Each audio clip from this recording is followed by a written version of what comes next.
అందరికీ good morning అండి. Bachirao ఏఐఏఎస్ study సర్కిల్కి welcome అండి. ఈరోజు మన కరెంట్ అఫైర్స్లో తీసుకున్నట్లయితే ఇక్కడ ప్రభుత్వాలను ప్రశ్నించని పౌరులు అసలు పౌరులే కాదంటారు అమెరికాకు చెందిన చరిత్రకారకులు హోవర్డ్ జీన్.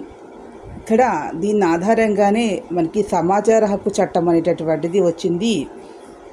అయితే ఇక్కడ జార్ఖండ్ అనేటటువంటి రాష్ట్రానికి కమిషన్ అనేది 5 ఏళ్ళ నుంచి ఖాళీగానే ఉంది. హిమాచల్ ప్రదేశ్లో కూడా కమిషనర్లు లేరు, సమాచార కమిషనర్లు. అయితే ఇక్కడ ప్రధాన సమాచార కమిషనర్తో పాటుగా 10 మంది కమిషనర్లు నియమించవచ్చు అని చట్టం చెప్తూ ఉంది.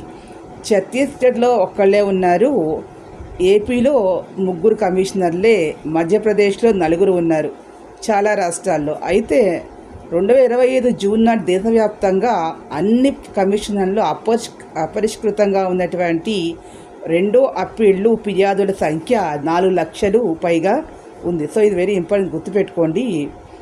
అయితే ఇక్కడ దాదాపుగా 30,000కి పెండింగ్ కేసులు అయితే ఉన్నాయని చెప్పి తెలుస్తూ ఉంది. న్యాయశాస్త్ర, సాంకేతిక, కార్యనిర్వాహక, పరిపాలనా రంగాల్లో అనుభవజ్ఞులు, సామాజిక సేవకులు, పాత్రికేయులు, మేనేజ్మెంట్ నిపుణులను సమాచార కమిషనర్ ఎంపిక చేయాలని ఆర్టీఐ శాసనం అనేది స్పష్టంగా చెబుతూ ఉంది.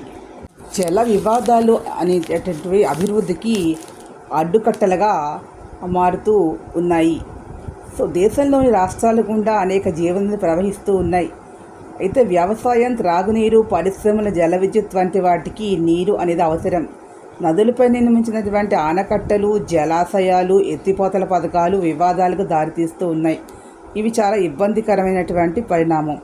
అంటే కావేరీ నది విషయంలో తమిళనాడు, కర్ణాటకల మధ్యనైతే ఏమిటి, మహానది పైన ఛత్తీస్గఢ్ నిర్మించిన ప్రాజెక్టు వల్ల నీటి ప్రవాహం తగ్గిపోయిందని ఒరిస్సా రాష్ట్రము.